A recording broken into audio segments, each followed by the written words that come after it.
Hi, everyone, and welcome to the third of NAATI's three-part webinar series as part of Multicultural Queensland Month, which is going for the whole month of August, so I think they're nearly at the end there.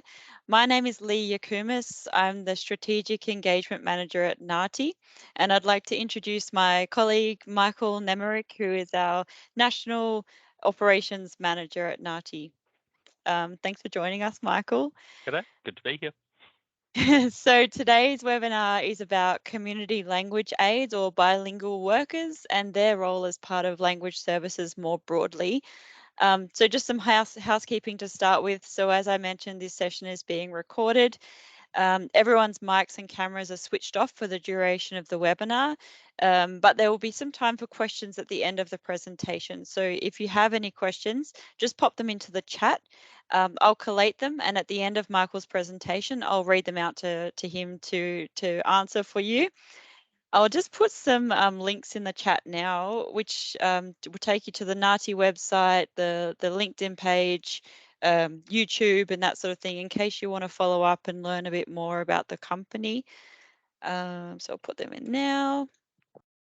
And I'll also pop in there the email address that you can contact NAATI on. So that's info@naati.com.au, and generally that gets responded to within two business days. So if you have any questions, feel free to shoot them through by email as well. Yeah, that's everything from me. So if you're ready, Michael, I'll hand over to you and you can present to us on community language aides. Let me chuck my presentation in.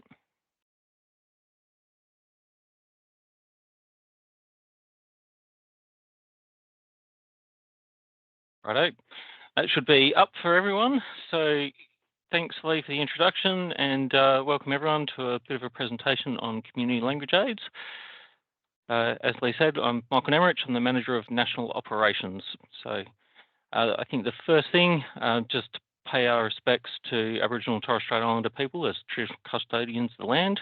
I'm currently on Ngunnawal country in Canberra, and just as a, NAATI's all about language and connection, and just really highlighting, I guess, as part of our acknowledgement here, that there is still over a dozen languages spoken by every age demographic by Indigenous Australians in Australia, and over 100 Indigenous languages still in use by at least some age demographics. So the importance of community language aides, interpreters, translators in connecting First Australians and recent Australians is highly important, and I think something that we can't forget.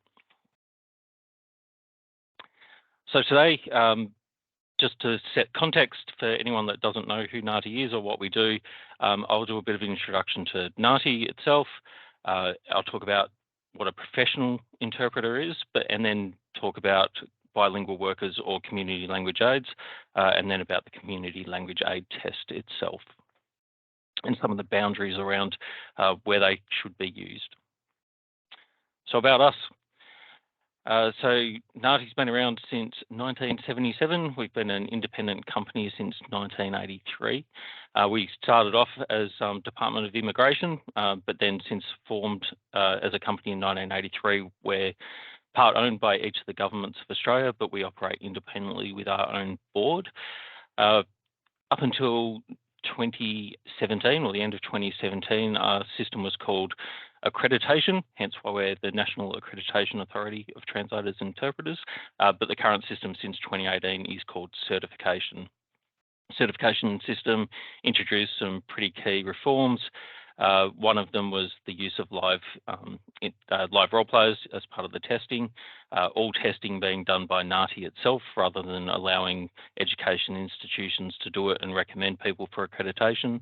And one of the other key benefits as well is the need for recertification. So anyone that is a certified practitioner at the end of each 3-year cycle of their certification expiry with professional development and work practice evidence, they maintain their credential by providing evidence of that, where in the accreditation system, people were awarded for life.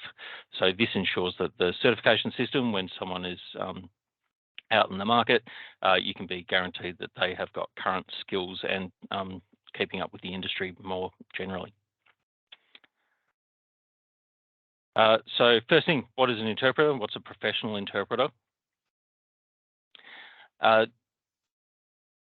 Even though we've been going for 45 years, both here in Australia and around the world, there is still a misnomer that bilingual equals interpreter.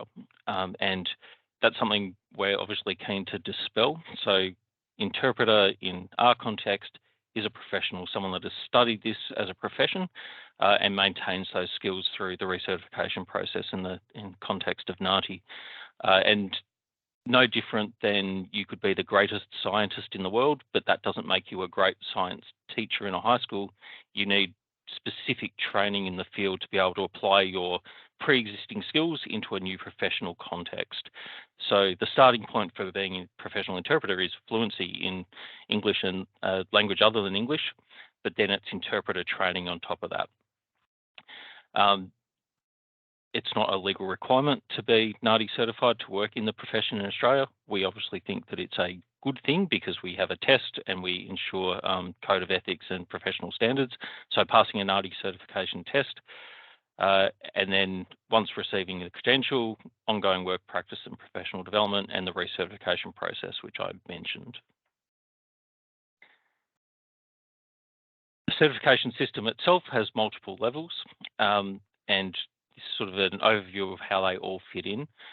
So Community Language Aide, which we're talking about today, does not fit in the professional interpreter stream. It's a non-professional credential, but it's still tested. Recognised practicing is a recognition of the fact that we want a universal system for interpreting and translating profession within Australia, application of the Code of Ethics, professional development and work practice, but there is over 7,000 languages spoken in the world, over 300 spoken in Australia. So there is just not enough resources or candidates potentially for us to be able to test in every language that's available. So at the moment, we test in 60 languages at the Certified Provisional Interpreter level. We will get to about 70 by the end of 2025, but that will probably be around the natural limit of what's possible with the number of examiners that we can have or number of or the amount of candidate demand for those languages. So recognised practicing is a not tested credential, but it requires people to have done formal training, adhere to the Code of Ethics, adhere to the work practice and professional development requirements for recertification, and we award that in languages of low or small demand. At the moment, languages like Tigrinya or Oromo from sort of the northeast of Africa are examples of languages that would fit in that category. Certified Provisional Interpreter is community interpreting. It's the test is 3 live dialogues, both all around sort of 12 to 15 minutes each. By the time certified interpreter is done, certified interpreter includes sight translation and simultaneous interpretation that's not included at the CPI level.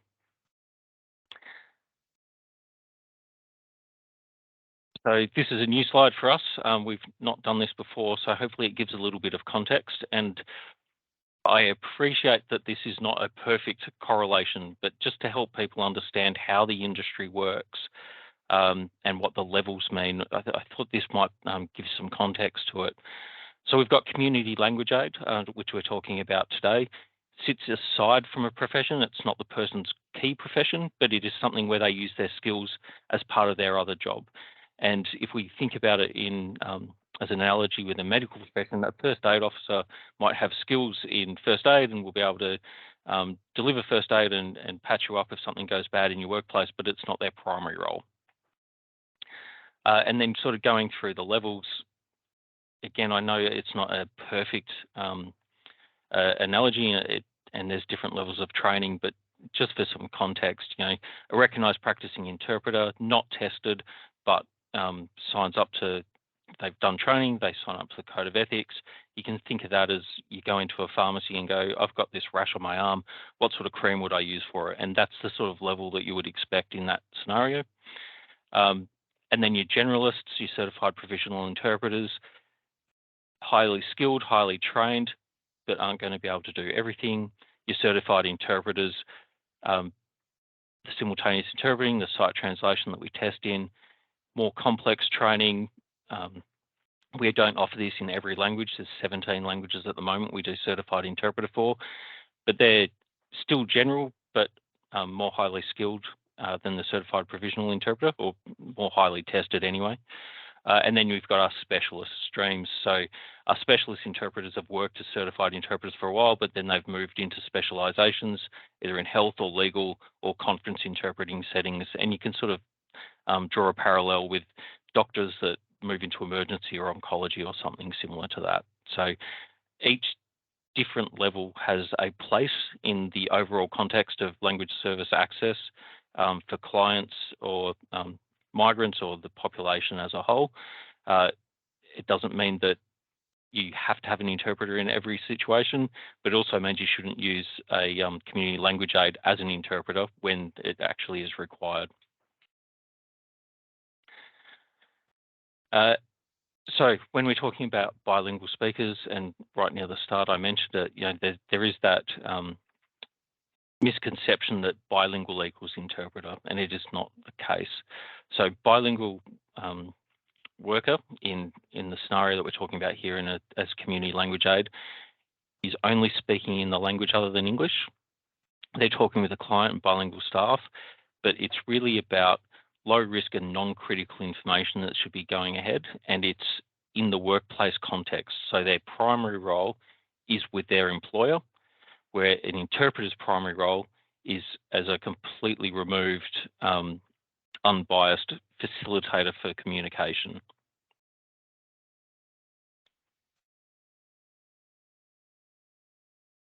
So the role of the bilingual worker. So does not hold formal qualifications in interpreting, whereas mentioned the professional interpreter does. The linguistic skills are therefore used as a complement to the business service that is being provided, where an interpreter's primary business is the facilitation of communication, and they are not bound by the workplace's standards, they're bound by the ethics of the profession. We have a community language aid test, which when we test candidates, it is valid for 5 years from issue. The certification system with interpreters has to be recertified every 3 years, but it can be recertified by demonstration of work practice and professional development, where the community language aid test, we just do a new test after that 5-year period. Overall complexity, simple, non-complex communication in the space of community language aid, and more complex and more risky, almost, communication with an interpreter.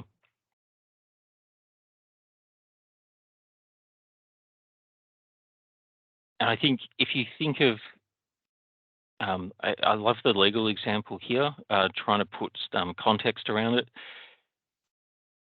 If you think of the legal profession and how it impacts your workplace or even human resources, all of the information about the law you can find online, and it's all in English most of the time.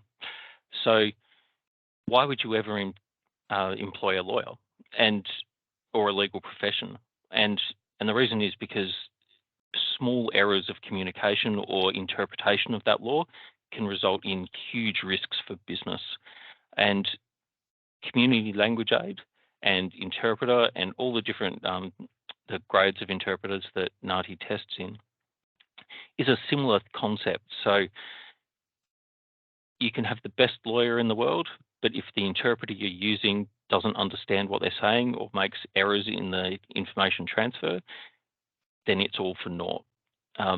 Interpreting is often seen as a very final step. It's a cost that we just have to bear. But we would counter that there is huge risk of not using the right language support, whether it's community language aid or professional interpreter, at the process for those very reasons. Is someone getting the wrong medical advice because the doctor was great but the interpreter was wrong, or that we've used 9-year-old or 10-year-old child of the patient to do the interpreting rather than a professional. And I think even more broadly than that, I'll go through the Community Language Aide test that NAATI delivers, but how do you know? How do you know that the person that says they speak that language does speak it? And it doesn't need to be NAATI that does that test. We think we're really good at it. But if you don't know that that person can speak the language competently at the right level, what are they telling your customers? What are your customers understanding from what they're saying?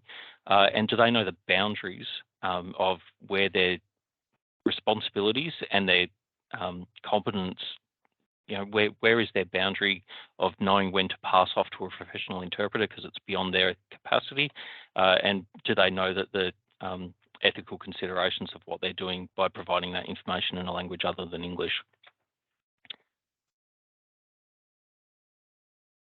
Part of our Community Language Aide test, we have a training package that's available to the candidate themselves, but also the organisation that use it, and it really talks about those boundaries and when you should engage an interpreter professionally, and making the people within the organisation, not just the person that's a bilingual worker, understand that they shouldn't put their colleagues into the risky situation of acting like an interpreter when they may or may not have the skills to do so.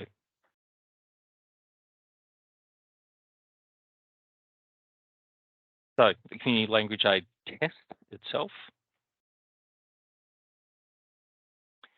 it's a oral communication test. It goes for about 20 minutes, and it is really appropriate for those that are using their language other than English in the workplace to deliver services in a role that they understand day to day. And as mentioned in the difference between interpreters and community language aides, it's really their prime focus is still part of your organisation. That's where they're delivering the skills in, and as opposed to a professional interpreter that it stands aside from the organisation. Interestingly, when we look at, because not everyone that we've tested passes the CLAR test, some of the big issues that we find is use of language. So particularly in regions such as Hindi, where there's potentially too much use of English or Punjabi words, for example, they mix languages up a bit too much. And that's the language specific part, but also it's a customer service role. So the other part that candidates struggle with sometimes is too much detail or too many omissions. So not really getting the information across and sort of padding it out with their own interpretation of something. So CLAR test really is about that customer service and accurate information within the confines of the skill that's being tested. The test itself is benchmarked at the Common European Framework of Reference for Languages at independent user B2. I don't need to go into the detail of that, but it's an independent user. It's not a proficient user. It's in the context of the world that they're working in, they are comfortable in speaking in that environment. In contrast, CPI and CI levels are in that proficient user category for both of the languages they speak.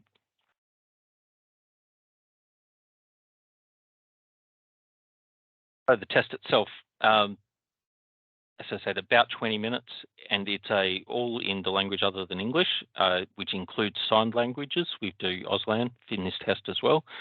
It is a letter or a policy document, and the candidate is reading that document, which is in English, and then presenting the information to a actor, if we're doing it live, or if we're doing it online, just talking about the document in the language other than English, paraphrasing it and passing on the critical information.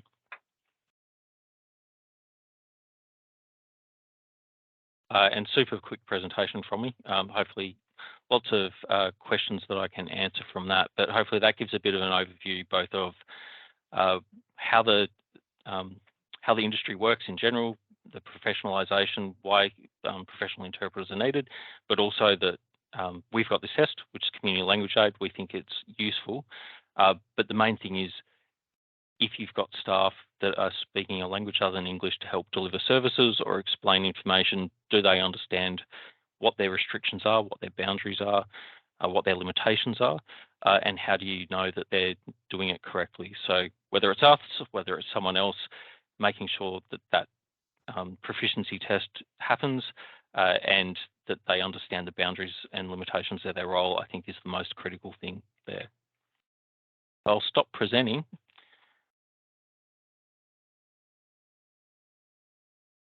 Thanks, Michael. That was, yeah, really interesting. Hopefully everyone got something out of that. I can't see any questions in the chat, but if anyone has any questions for Michael, and there's still a bit of time, please just write them into the chat box and we can get them to Michael to answer.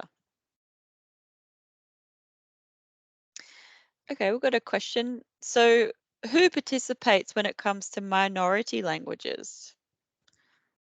So we've not found a language yet that we've not been able to test. The last one that was small was Ilocano, which was from the Philippines, and we managed to find an examiner for that. So the test itself is, if we do it live, it is the examiner and the candidate at the same time. If we're doing it recorded, which many candidates are finding preferable because they can fit it around their work life, we create the content with the examiner, candidate performs it, and then we assess it after the fact. So pending the language, within 4 to 6 weeks, depending on who's contacted us and what the language is, we can usually determine whether we've got the ability and the resources to be able to test in that language. But about 60 languages currently. Yeah, okay. And another question here is, does NAATI have any courses for service providers on how to work with interpreters? Because some of them have no idea how to work with interpreters. Yes, is the short answer. We have got some resources about how to work with interpreters. There are some other organisations that have got great resources, like the Judicial Council on Cultural Diversity, that have really comprehensive guides. I know Queensland Health's got a really comprehensive guide on how to engage interpreters and how to work with them. And I would comment that is a really good question as well, because like right at the start when I commented, if you think of interpreting right at the end of the project as just something you have to do, it's a rush, you're not going to get the best out of it. And I actually responded to a complaint not long ago where the interpreter was called and it was a highly complex medical situation and they rejected it. Although they got called up and turned up with no preparation and they said, you need to interpret this information. And the interpreter said, I can't. The Code of Ethics says that if I did this, you would get the wrong outcome. And so the complaint came from the client, which said, your interpreter failed to interpret when I asked them to. But the reality is they did the exact right thing, because in that situation, it could have been a terrible result if they had have gone ahead with the job. Yeah, that's a really interesting point, and I think that's seems to be misunderstood across the industry, doesn't it? Okay, we've got another question here. Does the agent have to obey the Code of Ethics or not? So I'm thinking that's around community language aides and whether there's a Code of Ethics. Yeah, the Community Language Aide is part of the organisation. So the policies and procedures of the organisation are the things that apply to the Community Language Aide, as defined from the professional interpreter, which abide by the NAATI or AUSIT or ASLIA Code of Ethics. So Community Language Aide applies the policies and procedures of the company they're working for. That links pretty closely with the next question, which is, how can I get a job after I've passed the Community Language Aide test? So who needs it and who would employ someone that holds that credential? So the biggest industries that I'm aware of are public service roles, that in many of the enterprise agreements in the public service, both state and federal levels, they have and this test was originally designed for this, they have a community language aid allowance, and that might be worth $1,500, $2,500 a year, for example, if you use a language other than English in the provision of services. So often the test itself is being organised by the employer on behalf of the candidate to justify the provision of that additional loading on their pay. So we're not restrictive. If someone wanted to take the Community Language Aid test as a private citizen and then go to an employer and say, I can speak a language other than English proficiently, here is verification of that with this NAATI test, that would be fine, I guess. Humanitarian settlement programs, migrant services in general, settlement services in general, whether they pay a loading or not, I'm unaware, but the Community Language Aid test as a preemptive thing for your resume may assist in verifying that you've got the skills for those employment scenarios. Yeah, thanks for that. And there's, I think, a follow-up comment. The question before on does the agent have to obey the code of ethics or not? There's a follow-up saying the agent gives me the job, but they ask me to contact the customer, which is not, as we understand, we should not contact the customer. So I think maybe we'll take that as a comment. Yeah, I guess the general thing is, if you're working as a community language aid, bilingual worker, we can provide training to the employer to say that there is limitations and that you should be able to sort of walk away from it. So if you're feeling pressure, I guess, as a bilingual worker in a workplace, you could certainly ask for support if you've done our course to provide to your employer so they can understand the nuance between where your responsibilities should stop. Because from the company point of view that's asking you, potentially, if I'm getting the question right, they're opening themselves up to extraordinary risk. If you were trying to make a legal decision, you would not accept from one of your employees the answer, I Googled it, it's okay, I understand the law because I Googled that part of it. You might use that as a reference point, like you would use Wikipedia, but at some point you need to bring in a professional. And very much that analogy I've got, the law is in black and white. It's available to everyone and it's written in English, but we would never accept that anyone would interpret that and apply it. And you've got to think of language the same way. There is nuance in language and nuance in culture that means that it's too much of a risk for business to accept. Yeah, absolutely. And they've just responded again and said, I told them and they did not pay me the pre-booked session. It's unfortunate. Thanks for those comments. I've got a few more questions coming through now. So probably an unrelated question, although no silly questions. But do you have any presentations or resources on how to become a recognised practicing interpreter?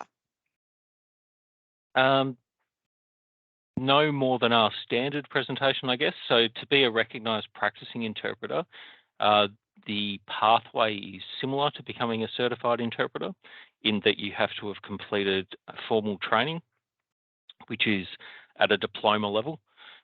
So the minimum amount of training is 40 hours of AQF recognised, which is called a skill set. It's a subset of the Diploma of Interpreting, is the absolute minimum that is recognised by us, and then provision of work practice. And that work practice can be volunteer or paid, it doesn't matter. So anything we can use to, because it's not a tested credential, the ability to infer competence in the language other than English comes from that work practice reference or some other, having gone through university system in a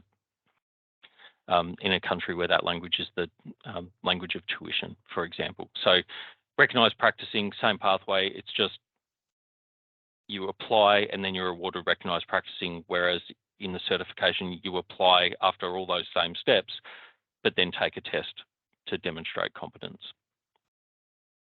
Yeah, and I've just sent that person as well. I've just popped into the chat the link on recognised practicing interpreter in case that sort of backs up a bit of what Michael was just describing. The next question is how much is the test, which I've just responded to as well. It's $385 for an individual, but I don't know if you wanted to expand on that, Michael. Yes, is the short answer for 385. But there is, if you are on this webinar and you have an organisation that's looking to do something larger, I guess we're flexible in opportunities. So we could potentially do, if there was a lot of tests in a short amount of time, a way to do that more efficiently, which may result in some cost savings. There is also the opportunity to customise the test to apply to the business. So we have a standard test with general policy procedure forms that we use as part of it. If an organisation wanted to make it contextualised to their business, we could allocate staff to making your own policies and procedures part of the test. It's as with everything, I guess, the easy, straightforward thing is we have a test, people can apply for it, sit it, get a result. If you want something contextualised, it will take more time and potentially more money, but it can also deliver a better result because you'll understand that they are able to use their language skills with your very specific policies, procedures, or products that you're trying to communicate to customers with. Okay, next one is there any help in terms of a course to study to enhance language for Romanian language, or is it even tested by NAATI?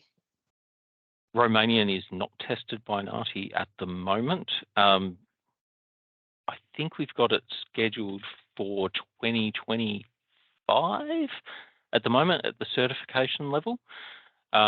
And we would be able to test it in CLAR, but we haven't done so as yet. So the training itself, I know that there is roughly 16 languages taught at a higher education level in Australia. But the general interpreter training can be delivered in a language neutral format, and that's how people come through the pathways. So very specifically for Romanian, it would be knowledge of Romanian itself with whatever resources you use to increase that ability, and then a general interpreting stream credential before becoming eligible for the test. But at the moment, offered at recognised practicing level.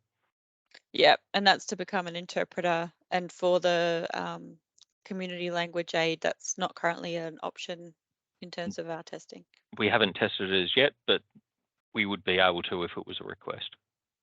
Yeah, okay. All right, the next one is which organisation in Australia has the authority to mandate professionals and companies or user organisations conducting business or transactions with non-English speaking clients to use a professional interpreter? Does NAATI have such an authority? NAATI doesn't have an authority over other businesses, and there is no legal requirement to have NAATI certification to work as an interpreter or translator in the industry. NAATI certification is about us setting a standard and maintaining a standard to give people confidence that the person they're using has the skills, knowledge, and attributes required to do the job. So that's an indirect way of saying a business could do whatever they want, but just as they could do whatever they want with legal, HR, or IT advice, if you haven't got the person that knows what they're doing, you've got some real risks that are being built into your business by using that model. Yeah, and I think NAATI does a lot of advocacy in the background, so promoting the use of interpreters and talking to government agencies to make sure that everyone's aware of the risks and how to go about engaging professional interpreters as part of their business as well. Yeah, but yeah, it still comes down to that individual department. Like, there is lots of the advocacy that we've done, particularly with government departments, has built into their language service policies about the use of NAATI interpreters, because they've looked at the standards that we have and accept them as being the best thing for their business. But the individuals that are applying the policy in their workplaces are the ones that are potentially not following that internal policy or understanding the ramifications of it. Yeah, that's good to know as well. So is it the right of a non-English speaking person to ask for a face-to-face interpreter or requesting an interpreter? So for example, a hospital, in most cases, a hospital does not pay attention to a request to use an interpreter, but is it someone's right to ask for one? Is right.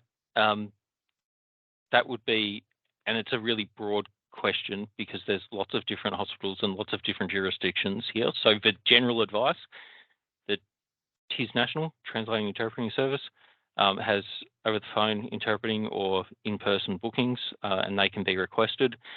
If you are in a scenario in a primary healthcare interaction and you are not being afforded the opportunity for an interpreter, it would be a local complaint through that hospital, I imagine.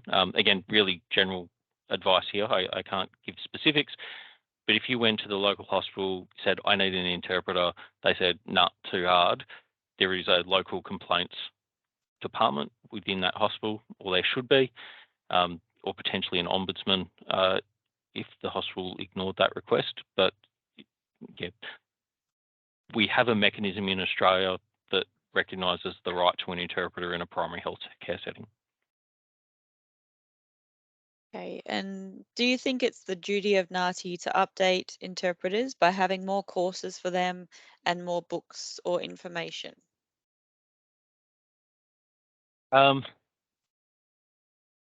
We facilitate it where we can.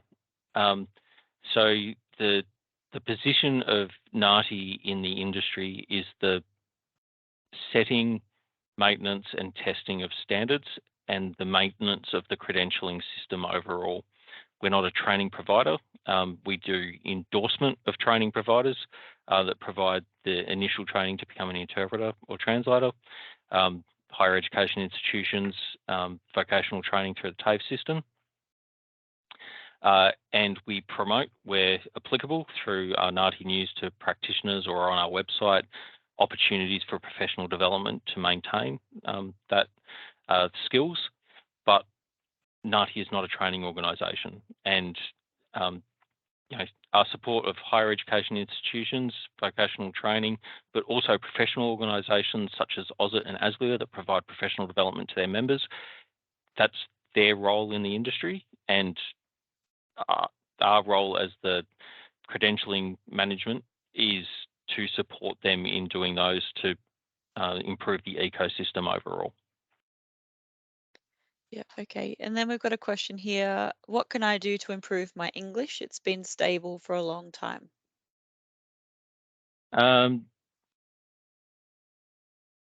There has been some work done on noting that we're not a training provider, so my advice is general again.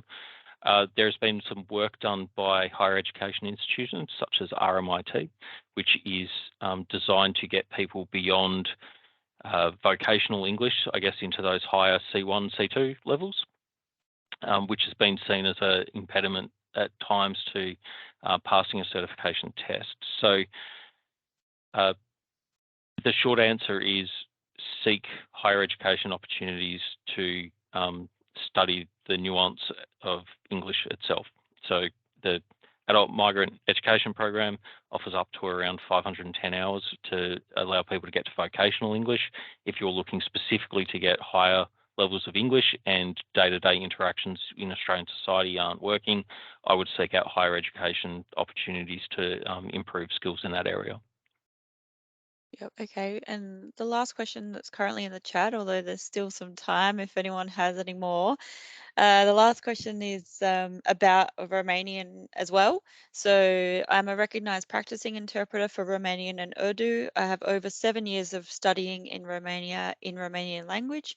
I've also been interpreting from Romanian and Urdu languages since 2009, so for 13 years for LSU and for about 2 years for MNSW, 1 year for TIS and other agencies. How can I upskill my recognition as a provisional interpreter, as you just said that you don't have any testing for Romanian until 2025? Yep. All NAATI certification is only available through testing, is the short answer to that, which I can appreciate for a language currently like Romanian. Seems unjust, potentially, but there is a physical limitation on what NAATI can deliver. And it's not even a matter of resources at sometimes. It's even with all the resources in the world, would we be able to get enough candidates, practitioners, role players, examiners to be able to test in that language? The integrity of the NAATI system since 2018 has been about NAATI only offering credentials and certification where we test in it. So there was anomalies in the previous system of accreditation where the training provider recommended people for accreditation, but that led to differing standards for people that held accreditation. So certification is very much about, if we're offering something, it's done in a way that is replicatable through the test. So very long-winded answer, I apologise, but for Romanian itself, recognised practicing is the highest credential, so no ability to increase it until we introduce the testing in that language. But that's the same for 130 languages in Australia currently at the moment that we recognise. And if it is beneficial, we are able to provide practitioners with a letter stating that they have the highest credential available for the language that they currently are recognised in, which helps to dispel some of the mystification around the system itself. Mm-hmm. Yep.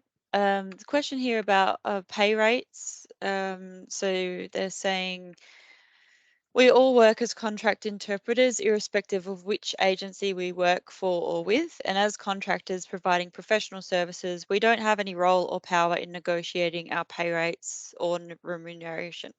I always struggle with that word. The hiring agency offers a contract as prepared by them, and it's either take it or leave it scenario. Even a lawnmower, a dog groomer, or any tradesman has the chance to provide a quote and negotiate a deal or follow certain established industry standards in charging a fee or negotiate a deal. In spite of being recognised as professionals on paper and on the record, are we not sort of being exploited in a way? Who can and will bell the cat? I agree, in short.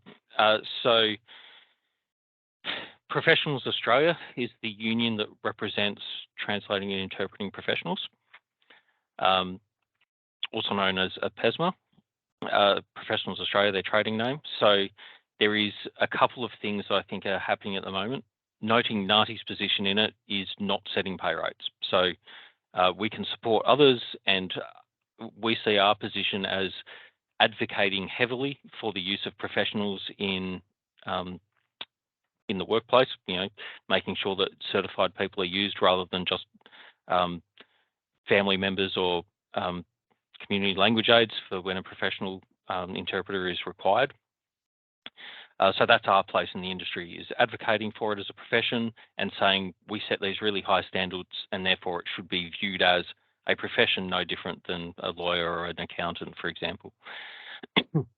Professionals Australia itself represents rights of translators and interpreters as the union. If you're not a member of that union, I would recommend it if you are inclined. We have no official affiliation with them, but we're obviously concerned for the industry as a whole to be paid appropriately. And I know that there is current contracts that have eroded the rights and pay rates of interpreters, which is much to our depression, I think. The other thing I would note is a very positive development just this morning. with the Jobs Summit that's being held by the Labor government and other industry bodies. And I'm going to forget the name of the minister responsible for employment, but he was on the news this morning. So the ACTU has said that in professions that are distributed and small, there should be an ability for enterprise agreements to be collective bargains across an industry rather than one-to-one negotiations with an employer.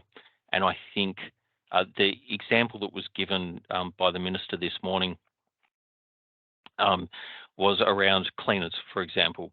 So small cleaning companies, even if the cleaner themselves could negotiate a higher rate, when it comes to renewing the contract with the cleaning company, the lowest tender wins. And that erodes the right of every cleaner that comes afterwards. And I really see a lot of parallels in that analogy with an example with the interpreting profession. As mentioned, you sort of get a take it or leave it offer because they've negotiated the contract with a large procurer of services like a government department or a hospital. So short answer is the union is a good place to start. There is a modern award being in its final stages at the moment to try and set minimum conditions and standards. But then potentially this collective bargaining thought rather than individual contracts with an enterprise agreement may be beneficial to the industry overall, but we're yet to see how that transpires. Yeah, it's a really a distressing issue because we hear about it a lot from a lot of different people. Yeah, I think the mention about Professionals Australia as a union is a really important one. We've got a sort of a question which you've already answered, which is whether NAATI can organise a union for interpreters because there is no organisation we can complain to. But I think you've just addressed that Professionals Australia is effectively the union that you can join. Yep, and I would also recommend member organisations like AUSIT and ASLIA as professional support networks as well. Mm-hmm. And then sort of a comment as well is on the same issue. Pay rates have gone up for Victorian interpreters, but nothing in Queensland, but we all do the same job. Yeah, again, I would recommend professional associations and unions in that scenario. Again, the trick, I guess, is there is so many freelance and so much casual work that it does put downward pressure. But we're seeing in other industries, which I note are not directly comparable, but teaching and nursing, for example, where government is a large procurer of services, interstate competition for those services is driving wages up in parts.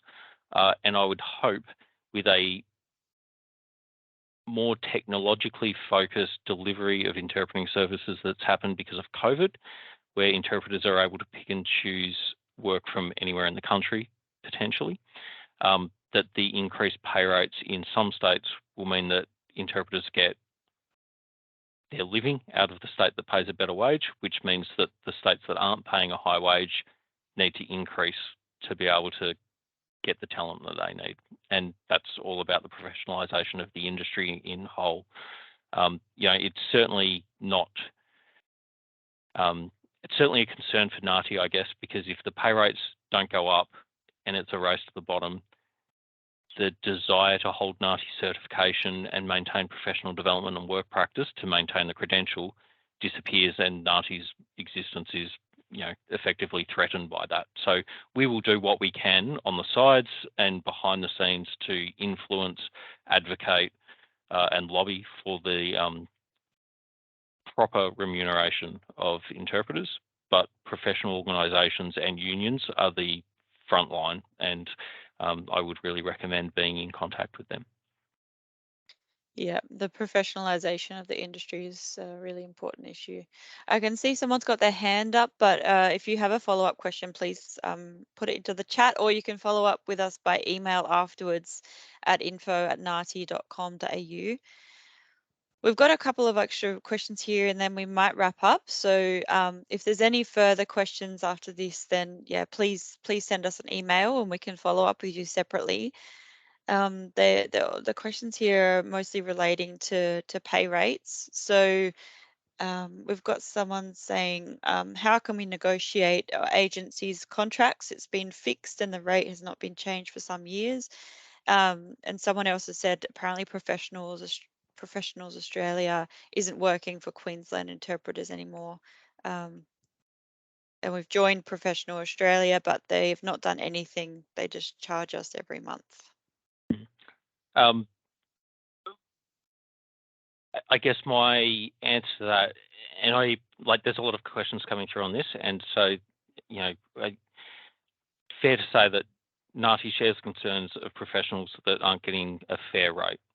There is only so much we can do as a standards and certification body to influence that. If the union that currently represents you is not suitable, there are potentially other unions, which I'm not aware of right now, and possibly not my place to say anyway. But if you look at how industrial relations works within the country, there are definitely professions that were represented by a union that have then formed their own union or joined another union to support their interests because they believe that that is better. I would recommend that course of action, noting that I'm not an industrial relations professional and I can't comment and shouldn't comment on the actions or lack thereof of existing ones. So, I really can't give any information on that. I can't support, deny, or otherwise what Professionals Australia currently does. I'm just not in a position to. So I don't want anything that I've said to be negative or positive about them, but they are the current union. So. Yeah, that's a good observation. Someone's, I think, typing a question to you, so we'll just wait for a second. Someone just asked, how can NAATI grant me an extension of up to 1 year for recertification purposes? Just ask. Okay. So the recertification process is not designed to be onerous. It's designed to have practitioners be able to pick and choose the professional development that works best for them.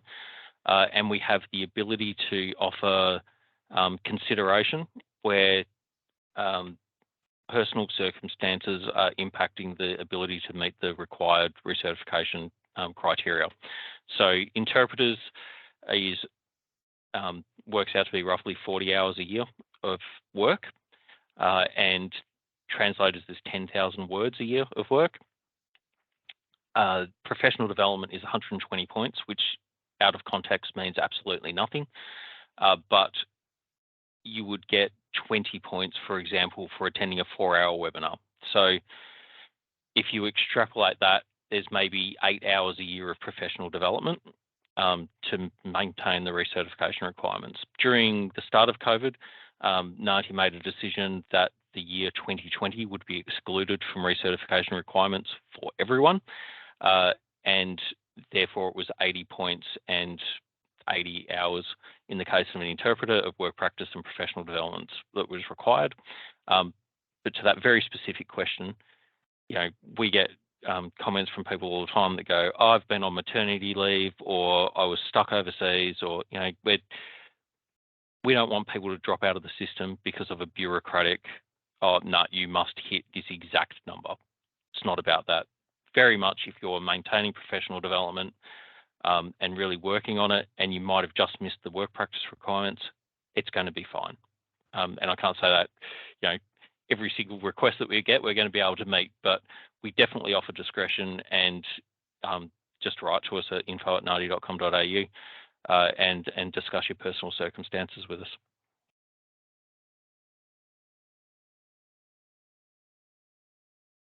You've dropped onto mute. Lee. Thank you. Sorry, we've just got a couple of minutes left and we have one question. So I'll ask that, and then there's a couple of people I'll follow up with by email afterwards. So the last question you've got is, does NAATI test for Arabic language dialects from North Africa, so the Maghreb countries, and is there any demand for it? No is the short answer. So we don't do dialects. And the rationale behind that, and it's a, I'll finish my first part. The rationale behind it is because if someone walks into a hospital and says, I need an interpreter and I speak Arabic, the person that shows up needs to be able to compensate for the different dialectical differences from around the world, just as we don't use Australian English as part of our certification. We say it's English. And yes, there is variations of terminology and use. A professional interpreter is able to mitigate, work with the different dialects. We go through a pretty rigorous process when we decide what languages to test and what to recognise. And again, we try and stay away from dialects. I think most of the time we have. There might be a few anomalies in our system. So we do recognise stuff like Juba Arabic as a separate language. But I appreciate, I guess the part that I stopped saying before and will now say is we acknowledge, I guess, that language is more than just words. It's part of identity of people. And to say that it's Arabic or Spanish or French, some of the big global languages that have really big variations depending on where you are, understandably that can be frustrating for individuals, but as a universal system, we can't have 7,000 languages recognised, and then the interpreting appointment for the person that's in the hospital, they have to go through a massive, massive list and going, what's very specific region do you come from? Like, there's a balance between ability to provide service and ability to maintain service. And then also, we get out of nowhere commentary against us of saying some things shouldn't even be languages. I had someone just the other day write a very lengthy email disputing that, and I'm not even going to say it so I don't inflame anything, but that we shouldn't even do it because it's a subset of a bigger language, and we should strike it and all practitioners in it because it doesn't even count. So it appreciably very contentious, and acknowledging the fact that there are some big differences which make interpreting in those languages that we're not recognising dialects in. But yeah, short answer is no for dialects. Yep. Okay. Thank you. Yeah, we've just hit on 1:29, so that will wrap us up. For everyone who's attended, thank you very much for your time. Thank you, Michael, for your presentation. And we'll send out the recording of the webinar as well as some resources to everyone afterwards. So a couple of brochures and fact sheets. You can learn a bit more about the Community Language Aide tests as well through those, as well as our other services. So yeah, thank you everyone for joining us, and we'll end the webinar now. Thanks, Lee. Thanks all for joining. Thanks, Michael.